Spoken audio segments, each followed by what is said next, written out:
Yo, what's up guys? Ngayon i-unbox natin tong itong binili ko sa Shopee na nabudol yata ako. Hindi ko alam pero let's hope for the best. Ito nga pala yung Numvibe na tablet PC. Wala lang, kailangan ko kasi ng ngayon ng computer para siyempre pang-encode, pang kung ano-ano pang gawain, and nakita ko lang to sa newsfeed ko, tapos ayun, in short, nabudol ako mga kaibigan. Nabudol ako nito. Tapos ang ganda kasi nung ng mga reviews ng mga agents, kasi siyempre agents nga naman sila. Tungkulin nila na i-promote tong tong Numvibe na to na tablet, kahit na medyo hindi rin nila alam yata, or alam yata nila, hindi ko rin alam. Pero yun nga in short, ang salamat Ming. Ang dami ko kasing nakita mga bad reviews tungkol dito. Pero yun, let's find out. Ang tawag dito ay gunting. Oh. Ito ay salamat Ming. Ito ay nakakagupit. Kaya mag-ingat sa mga bata, huwag niyo gagayahin to. Ito natin.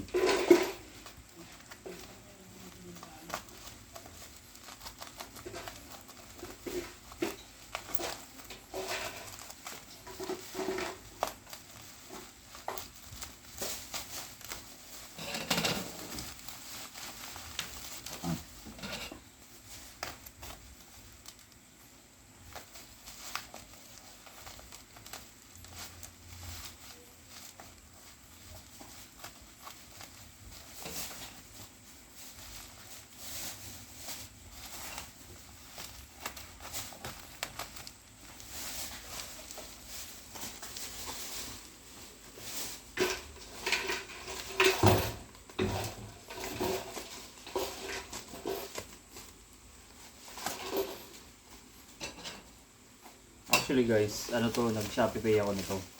Tapos, ayun, gusto ko na sanang ibalik, kaya lang problema nga. Hindi na, Shopee Pay kasi. Hindi ko alam kung nababalik pa pag ganun, pero wala na. Nandito na to, kaya ayan. Okay. Ito siya guys, yung Numvibe tablet PC. Tapos, medyo dudar nga rin ako kasi dun sa ibang mga nag-unbox nito.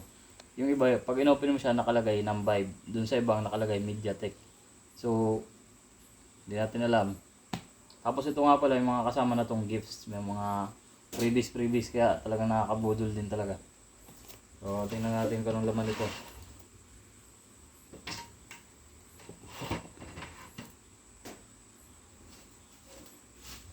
Sige.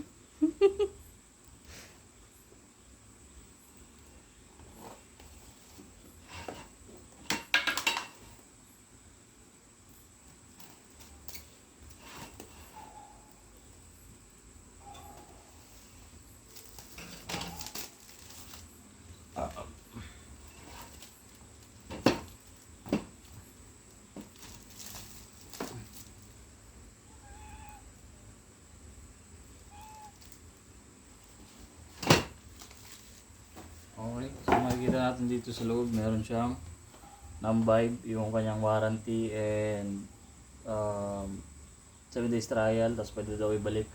Ewan ko lang kung pwede talaga. Tingnan natin yan dyan. Tapos andito na yung mismong unit.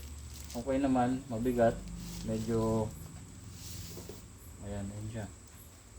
Tapos okay, may plastic siya sa mamaya natin to anuhan. Open mo, be. Hindi, pakita rin natin muna yung ibang laman. So, sama Ayan, nito, may merong ball pen.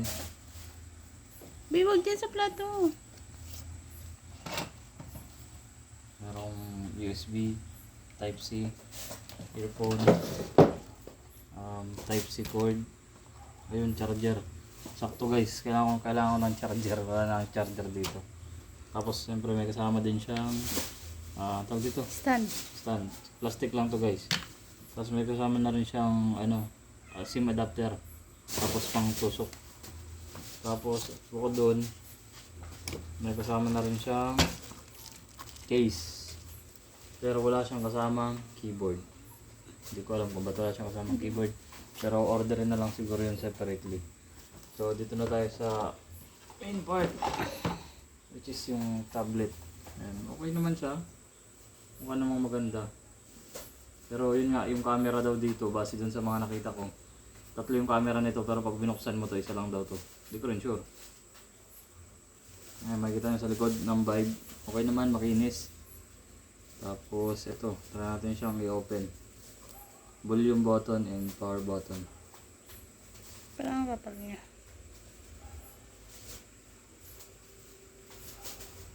Ayun guys, ayaw niya mag-open, no? Baka lobat. So siguro nga lowbat siya, pero Testing mo kahit ngayon. pa paano sana pwede tong mag-open eh.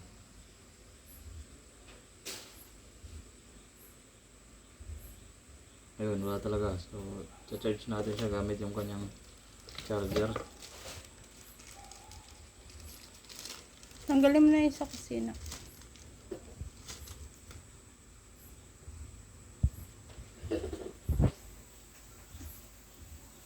Tanggalin mo na at naaano na yung pagkain ni Miming.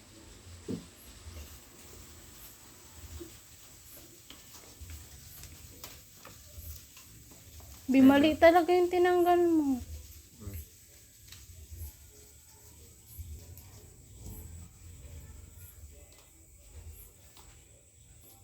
Seller, pag dito gumana, babalik ko to sa'yo ah.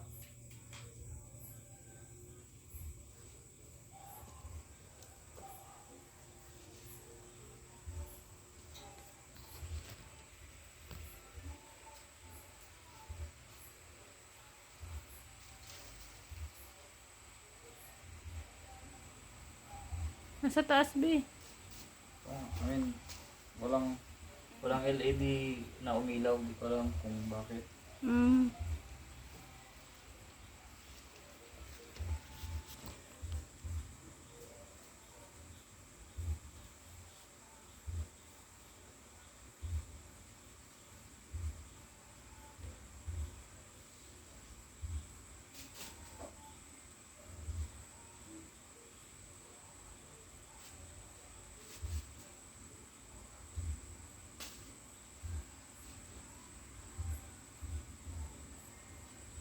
Ano? Walang response mga kaibigan.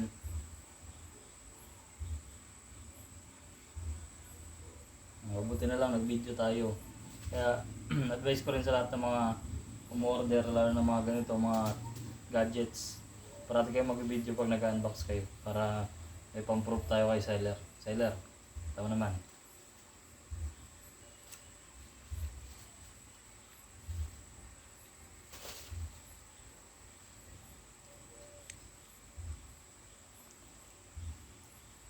Okay, baka sa ano lang, try natin sa power bank siya i-charge.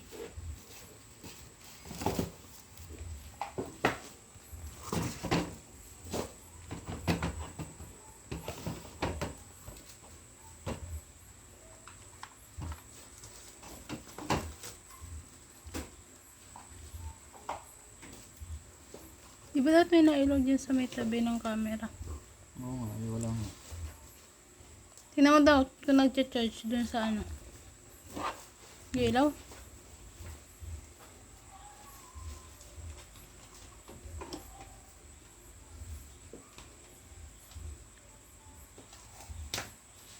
Ay siya, ang gabos na yan. Alon ni Miming.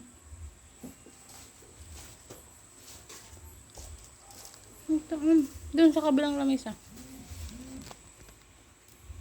Ayan yun, pwede yun. Hindi, yung cellphone ko ata yun. Okay, second try.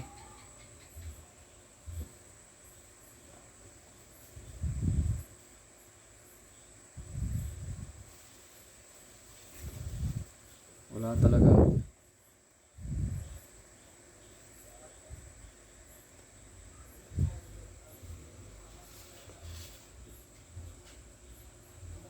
Ayan, power button.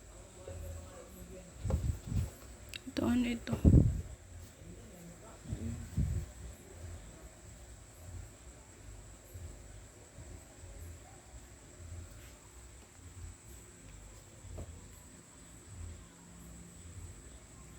Tingnan mo daw kung nabawasan na yung power bank. 56 yung kanina. 56 pa rin. Charge man yan. Nasaan yung ano? Yung Basahin mo daw yung ano.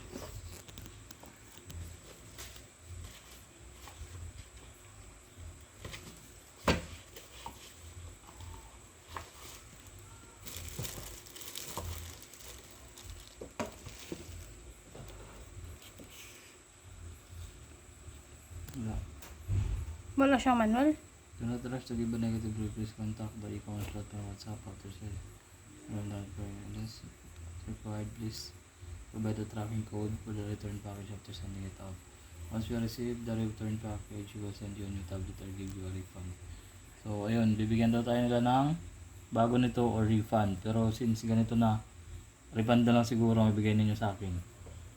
Kasi wala eh. Wala oh. Dun sa ano, tingnan mo daw kung may butas-butas dito. Yung parang ano ng ilaw. Wala man. Wala.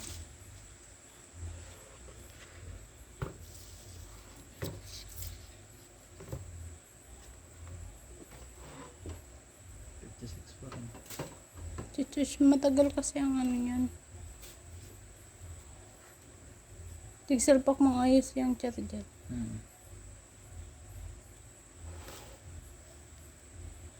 Ilang minuto na? 11, mga 12 minutes na.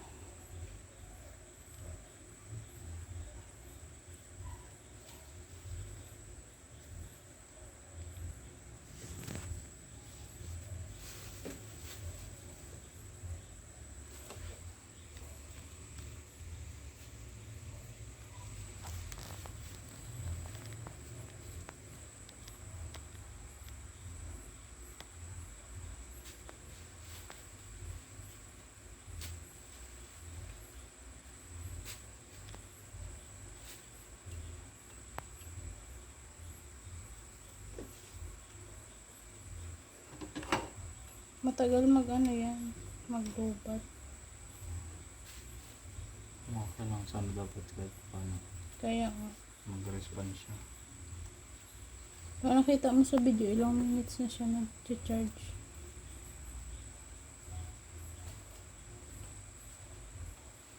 Kahit pag yung pag binuksan, tapos sinabi na ano siyang lobat. Kahit nga ganun wala eh.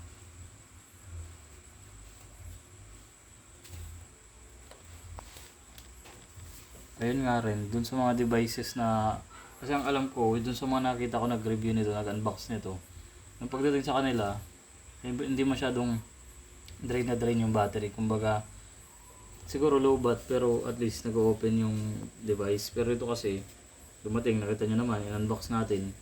Pagka ano natin sa kanya, ito, tina-charge natin siya, kaya lang walang response. Tapos, dapat kahit pa paano mag-indicate siya na ano na low bat siya, kaya ayaw niya mag-open. Pero as in wala talaga siyang response.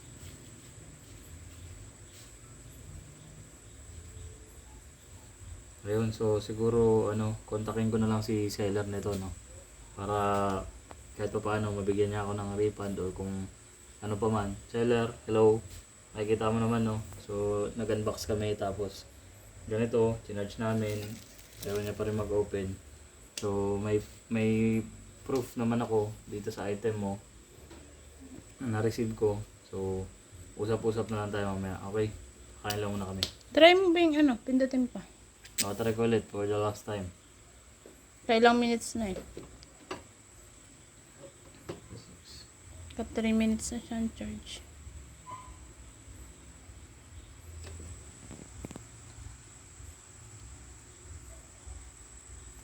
Maya. Nakaka-frustrate lang. Tama ba yung sinaksakan mo? Ano naman ang ibang Yan na lang. Ano yung bill? Sa earphone. Ayun na.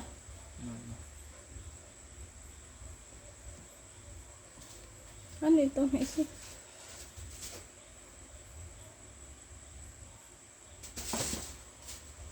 Ayan 15 minutes na. Okay, siguro try natin, bigyan natin siya ng time na makapag-charge. Tapos kung wala talaga, pabalik ko to sa'yo, seller. Okay? Okay lang muna guys. Bye-bye.